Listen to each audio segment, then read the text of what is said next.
саломи гарму ҷӯшони хидмат мерасонам ба кулли бинандагони канали Ройгон Авиа. Видеоро нагзаронем, бо диққат то охирша тамошо кунед. Бениҳоят маълумотҳои хуба имрӯз шумо дастрас мекунед. Пагнали.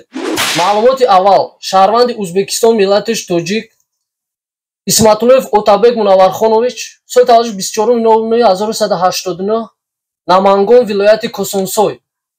Аз Ӯзбекистон, яъне ба боварии шаҳрванди Тоҷикистон ронандаи таксӣ даромада, паспортша ба гарав мегузора ва аз Ӯзбекистон то Москва сафар мекунад. Яъне то ҳол бедарак гум шудагай. Паспортиш дар автовокзали Котельники дар кассаи Ройгон Авиа қарор дорад.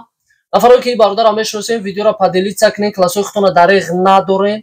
Подписатсияро фаромӯш накунед, то ки аз видеоҳои оянда хабардор бошед, то ки пайдо шава ва омада раҳгироша сипора ва паспортча бигира. Маълумоти дуюм, хушхабар ва маълумоти сеюм ки боша шуморо каме ҳам зиқ мекунад. Ба ҳамин хотир классҳои худтонро дариғ надорен, видеоро нагзаронед, то охирша тамошо кунед. Чӣ хеле ки гуфтем хушхабар, маълумоти дуюм, яъне шартномаи нави мо ба имзо расид ширкати Asian Express аз шаҳри Душанбе, автовокзали Душанбе, аз поёни қарияи боло, яъне хизматрасонӣ мекунад Душанбе, Москва, автовокзал Котельники. Билети самолёт боша аз Тоҷикистон, яъне нарх ба боло рафт ба Федератсияи Россия ва нафароне ки аз Федератсияи Россия шаҳри Москва сафар мекунем ба Тоҷикистон, нархи билети самолёт арзон шид ва бениҳоят зиёди нафарое ҳастанд ки менависанд нархномаи билета мо дар Роик ёки нархҳои билета барои чӣ дар видео гап намезанӣ. Бародари азиз, узри зиёд мепурсем пешакӣ ва ногуфта намонад ки нархи билети самолёт дар як рӯз 10 маротиба, яъне арзону қимат мешавад.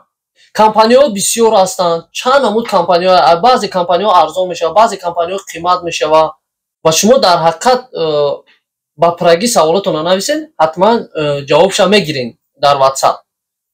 номерои WhatsApp дар шабакаи профили, яъне канали Ройгон Авиа ҳаст, метавонед муроҷиат кунед. Маълумоти сеюм, чӣ хеле ки гуфтем каме зиқ мекунад, ҳамон нафарое ки депортатсия шудаген, ҳамон нафарое ки видваренитон кардаген, ҳамон нафарое ки вездотон маҳкамай, яъне мо ягон хизматрасонӣ шуморо карда наметонем.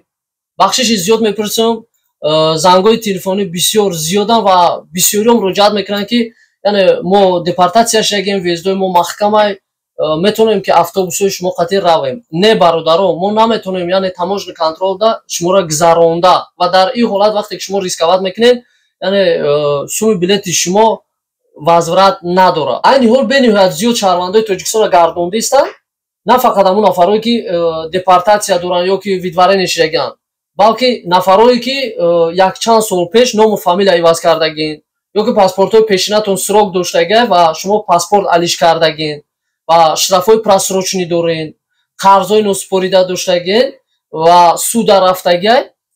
Вақте ки шумода обши баъзеда проверка мекунанд ва статьёи шуморо мебинанд, дар ҳамин ҳолат шуморо метавонанд ки бигардонанд. Маълумоти чорум, нафарое ки шумо мехоҳед аз Федератсияи Россия, аз автовокзали Котельники сафар кунед ба Тоҷикистон, разо рӯзи 23 апрел рейс мешавад аз автовокзали Котельники ба хатсайри Хуҷанд, пересадка Душанбе то Хуҷанд прямои рейс 5000 нархи чипта ва аз Хуҷанд то Душанбе пересадка қатъи 7000 рубл мешавад.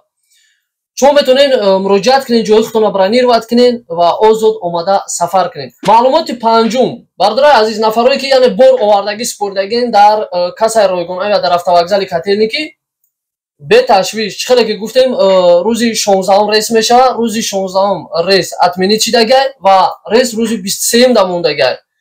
Бори шумо яъне дар кассаи Ройгон Авиа чӣ хеле ки упаковка кардагӣ овардагӣ супоридаген, ҳамухе маҳкам ҳаст ва мо рӯзи 23 рейси ояндада равон мекунем ва шумо аз шаҳри Душанбе қабул мекунем бори худтонро. Маълумоти шашум, бародари азиз, ҳамон нафароне ки яъне документ надорен, вақте шумо аз Федератсияи Россия мехоҳед ба Тоҷикистон сафар кунед, хо ба автобус боша, хо ба самолёт боша, хубтараш возвращение народи нагирен, то ки шумо каме ҳам боша ҳуқуқи гапзанӣ пайдо кунед. Вақте ки шумо ба автобус сафар мекунед аз автовокзали Котельники, яъне мо ҷавобгарӣ намегирем. Ба ҳамин хотир бисёриҳоро ман мерасонам ки хубтараш возвращение народи нагирен. Вақте ки шумо регистратсия надошта бошед ёки вақте ки дар мигратсионкаи шумо работа хат мекашед ва мебинед дар як моҳ яъне шумо патент намекунед, дар ин ҳолат шуморо патент мепурсанд ва вақте ки шумо гости хат мекашед, шуморо регистратсия мепурсанд ва нафароне ки регистратсия надорен шумо мигратсионка қати яъне шаҳрванди Тоҷикистон 14 рӯз ҳуқуқ дорад ки дар Федератсияи Россия яъне берегистратсия бигарда. Маълумоти ҳафтум, нафароне ки шумо просрочении штрафҳо дорен, яъне суда рафтагай, қарзҳои просроченӣ дорен, суда рафтагай, хо залатҳои корона боша, хо мегафон боша, хо телефон гирифтагӣ бошен, яъне суда рафтагӣ боша, суда пешниҳод кардагӣ бошанд, хо делимобилда гаштагӣ бошен, задагӣ бошен, суда додагитон бошанд, хо автобусда бебилет қабидагитон бошанд, хо метрода ки боша қабидагӣ штрафтон кардагӣ бошанд, суда рафтагӣ боша, хо мошинда яъне штрафтон кардагиан, суда рафтагай, просроченӣ шудагай, споридагӣ нестен. Дар ин ҳолат вақте ки шумо аз Федератсияи Россия аз автовокзали Котельник ба автобус сафар мекунед, шуморо дар граница мегардонанд. алименти просроченӣ доштагӣ боша, алиментҳои спорида ба самолёт шаҳрвандое ки загранпаспорти Федератсияи Россияро надорен, яъне шаҳрвандои Тоҷикистоне ки шумо ҳам шаҳрвандии Россияро дорен ва ҳам шаҳрвандии Тоҷикистона, шуморо ба самолёт яъне мегардонанд ва ба автобус ки боша шумо метонед сафар кунед загранпаспорти Тоҷикистон қати, фақат ҳамун нафарое ки яъне шумо дар учёти вайкомат ҳастед ва нафарое ки айни ҳол дар Федератсияи Россия то 30 солара кардагиан хизмата, нафарое ки шумо ба хизмата шидагиен на ба загранпаспорти тоҷикӣ, на ба загранпаспорти Федератсияи Россия, яъне шуморо намемонанд биромаданӣ, мегардонандтон ва вақте ки шумо мебинед рисковат карда чиптаи автобус харидорӣ мекунед, хо ки чиптаи самолёт боша, возврат надора. Ба ҳамин хотир ногуфта намона як бор дига ки падилитсия кунед, то ки дигаронам хабардор бошанд ва касои худтонро дариқ надорен, то ки мардум аз ин чизо бохабар боша. Маълумоти ҳаштум ки боша, бародари азиз, камеам ки боша якдигарро дастгирӣ кунем, бедор шавен ва нафарои ки яъне ҳамо муҳоҷирои тоҷикистониеро ки дар ки ҷое ки мебинен ягон хатогӣ дар роҳ додестанд, дастгирӣ кунен, нишон битен, гап занен, шарм надорен. Як нафарро дидем вақте хатогӣ кардест ё вақте ки як чия намефаҳма, ягон банкомата, ягон мағозада гап задан наметона, яъне дастгирӣ кунен, гап занен, то ки дастгири якдигар бошем. Аз ҳама муҳимаш ки шаъну шарафи Тоҷикистона ва миллати тоҷика нарезонем. Якҷоя сарҷамъ бошем ва дастгири якдигар бошем. Видеои ояндаро интизор шавед.